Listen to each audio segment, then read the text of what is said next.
Shalom, mis queridos, amados hermanos, les saludo con la bendita paz de nuestro Señor Jesucristo. Iniciamos de nuevo este culto matutino de hoy porque nuestro buen Dios nos ha convocado. Iniciamos con oración para que este culto sea conforme a su voluntad. Oremos. Amantísimo Padre Celestial, te agradecemos, Señor, por haber tenido una noche de descanso y esta mañana, Señor, esta primera hora, estar aquí en tu presencia para entregar esta dedicación, esta adoración, este culto matutino de hoy. Señor, pedimos que este culto sea un momento de comunión total contigo, Señor, donde podamos escuchar tu voz, recibir tu sabiduría y tus poderes, a fin de que, Señor, podamos munirnos de tu gracia. Así, Señor, hoy también sea otro día más de victoria. También oramos, Señor, para aquellos hermanos que están pasando mal por debilidades, dificultades, sobre todo enfermedades, Señor, que tú hoy a través del culto estés, Señor, consolando, sanando, recuperando todo, Señor. Así todos los hermanos de esta congregación, todo lo que estamos, Señor, amando a ti, Señor, podamos ir creciendo, sanando, madurando hacia tu plena estatura, Señor. Oramos, Señor, en el nombre de Jesús. Amén.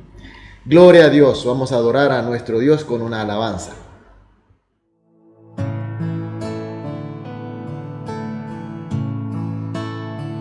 Cuán grande abismo entre nosotros, cuán alto monte falla escalar, con desespero volví al cielo y en la noche te hice llamar. Ahí en lo oscuro tu amor profundo cruzó la sombra y me alcanzó. Y es consumado y el fin escrito. Mi esperanza está en Jesús.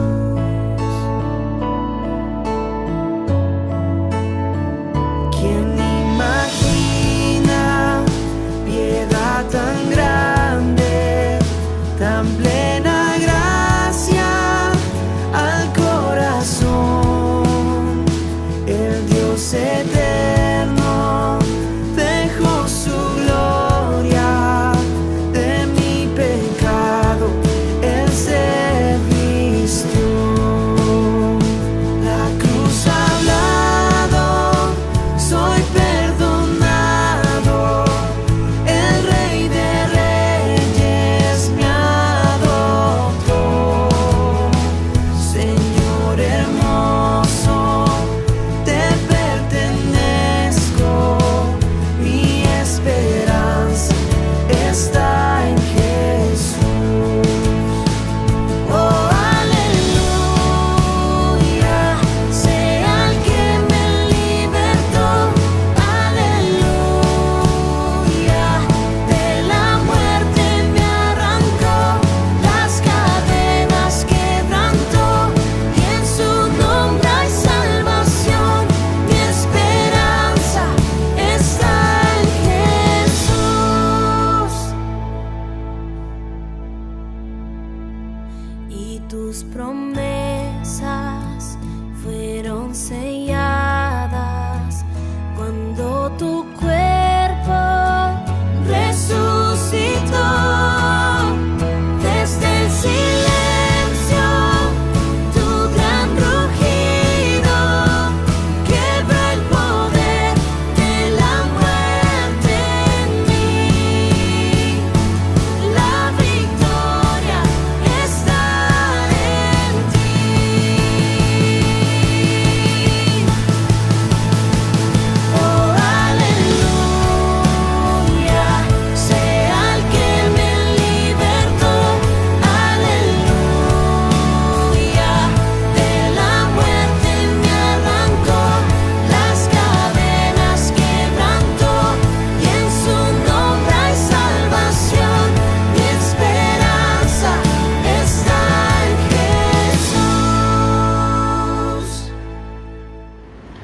Amén. Aleluya. Gloria a Dios. Vamos a leer la palabra de Dios. Continuamos con el libro de Números, capítulo 27. Hoy vamos a leer los versículos 1 al 5. Los versículos 1 al 5 del capítulo 27 del libro de Números. Vamos a leer. Vinieron las hijas de Zelofehad, hijo de Jefer, hijo de Galaad, hijo de Maquir, hijo de Manasés, de las familias de Manasés, hijo de José, los nombres de las cuales eran Maalá, Noá, Hoglas, Milca, Tirsa. Y se presentaron delante de Moisés y delante del sacerdote Eleazar y delante de los príncipes de toda la congregación a la puerta del tabernáculo de reunión, y dijeron: nuestro padre murió en el desierto y él no estuvo en la compañía de los que se juntaron contra Jehová en el grupo de Coré, sino que en su propio pecado murió y no tuvo hijos. ¿Por qué será quitado el nombre de nuestro padre de entre su familia por no haber tenido hijo? Danos heredad entre los hermanos de nuestro padre. Y Moisés llevó su causa delante de Jehová. Amén. El texto de hoy se trata de un problema causado por la muerte de un hombre llamado Zelofehad. Era descendiente de Manasés, que es el hijo mayor de José, que es hijo de Jacob, quien fue el primer ministro del imperio Egipto, y a través de él toda la familia de Jacob se vino a vivir en Egipto. Y este hombre murió dejando sin dejar hijos herederos, sino solamente 5 hijas. Hoy esto no sería problema, pero para aquella época era un gran problema, porque en esa época quien llevaba el nombre de la familia y que recibía la heredad o su herencia era solamente el hijo varón o los hijos. Las mujeres siempre estaban bajo potestad de un hombre. En el caso cuando es soltera, estaba bajo la potestad de su padre, bajo el nombre y la familia del padre. Y en el caso de casarse, entonces pasaba bajo la potestad de su marido. Era sacado de su nombre de la familia paternal para ser puesta en la de su marido. Esta tradición, como norma de costumbre, se ha venido practicando por muchos tiempos. Incluso después de 1500 años del Éxodo, o 1500 años después de lo que estamos viendo en este texto, ya en la época de Jesucristo, era de la misma manera practicada esta tradición. Por eso nosotros vemos en el Nuevo Testamento, cuando la iglesia debía cuidar sobre todas las cosas a las viudas, porque las mujeres sin marido o las mujeres sin potestad de un hombre no tenía posibilidad de trabajar, activar económicamente, y por tanto no podía vivir, solamente podía vivir pobre. Entonces, este hombre, Zelofehad, conforme al texto que leímos, sin dejar hijo varón, entonces significó que su familia y su heredad se terminó con él. Ya ahí terminó todo. Por eso sus 5 hijas, si no encontraba algún hombre para entrar bajo su potestad, en este caso alguien que pueda responder como sus cabezas, ellas no tendrían nada, mucho menos la heredad de Canaán, que correspondería a la familia de su padre, en este caso de Zelofehad. Mis queridos hermanos, nosotros que vivimos siempre en una sociedad, en una comunidad, tenemos normas y leyes para cumplir. Más aún nosotros que somos pueblo de Dios, somos salvos en Cristo, tenemos legislaciones de Dios, que Dios nos ha dado normas para cumplir.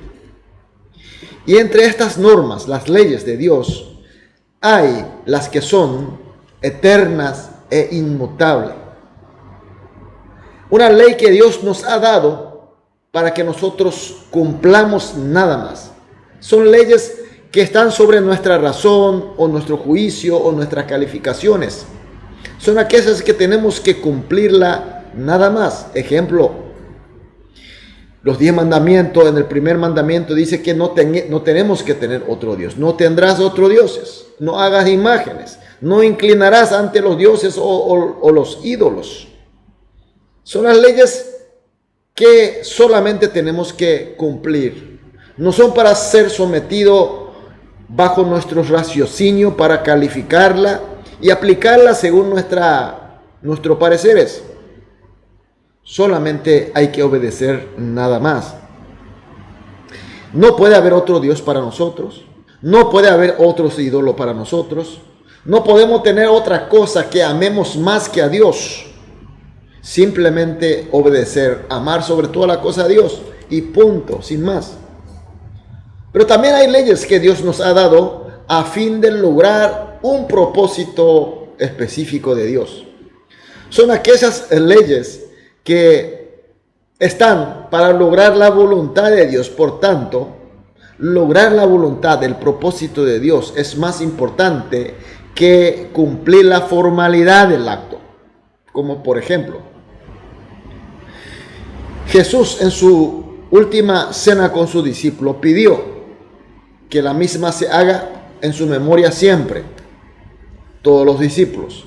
Nosotros que somos sus discípulos, descendientes de los discípulos, que nosotros somos cristianos salvos, la hacemos, cumplimos este pedido, esta ley de Jesucristo, pero más bien centrándonos en recordar en su enorme sacrificio que hizo por amor a nosotros. Lo meditamos, lo contemplamos, lo agradecemos y así recibimos su gracia. Nosotros ya no hacemos como una cena como hizo Jesús y sus discípulos. No cenamos el pan con el vino, sino hacemos en forma simbólica, sí, compartimos el pan y tomamos el vino, pero no en la forma de cena. Mis queridos hermanos, son leyes que nosotros cumplimos porque Dios nos dio esa norma a fin de cumplir con su propósito. Recordar su sacrificio, su amor, y nosotros a través de eso entender realmente lo que Jesús hizo con nosotros y rememorar, contemplar, ser agradecido y recibir su gracia y sus enseñanzas.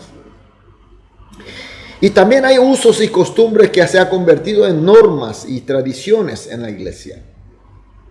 Son creados y desarrollados a fin de mantener el orden, la disciplina, la convivencia pacífica, armoniosa en la comunidad. Para tener mejor entendimiento, pongo un ejemplo aquí entre nosotros. Hay una suerte de norma de tomar mate en una sola bombilla, en el sentido de compartir la amistad y el cariño, y se ha convertido en una linda costumbre y tradición. Pero mis queridos hermanos, cuando llegó esta pandemia por virus, y en esta época de pandemia donde todos nos cuidamos, no podemos nosotros insistir o mantener esta tradición, porque si la insistimos sería muy necio parte de nuestro, sería una terquedad. Son tipo como normas para mejor convivencia pacífica, armoniosa, pero no son en carácter obligatorio para cumplir al pie de la letra. Es lo que ocurrió en el texto de hoy. Vimos que en el texto de hoy aparece un problema de esta índole, que las hijas de Zelofehad trajo a su líder, que es Moisés. ¿Y qué hizo Moisés? Moisés hizo cumplir la tradición, la norma de la época. No, ustedes son las mujeres y punto, ya terminó su heredad y esto ya se terminó para ustedes. No hizo así. Si se tratase de las leyes de Dios, inmutable, eterna, entonces tendría que haber cumplido sin siquiera considerar. Pero en este caso, Moisés llevó la causa ante Dios, es decir, Dios llevó en su oración para ver qué hacer. Mis queridos hermanos, hoy por hoy también tenemos un montón de problemas de esta índole. Aún en la comunidad de Cristo, discutimos, peleamos y somos heridos hasta que nos enojamos y nos separamos, lastimosamente. Cuando se trata de la ley, de la palabra de Dios inmutable y eterna, entonces sí, mis queridos hermanos, no hay nada que discutir, solamente hay que cumplir. Pero cuando se trata de una ley, una norma para cumplir el propósito de Dios, tenemos que buscar primero el propósito de Dios, no el acto formal. Y por último, si se trata de una norma de costumbre, una norma de carácter de buscar armonía en la comunidad, mis queridos hermanos, eso sí tenemos que llevar en oración a Dios. Esas normas no puede ser exigente totalmente, así en forma literal, y eso traiga problemas entre nosotros, mis queridos hermanos. ¿Cuántos problemas ha causado, mis queridos hermanos?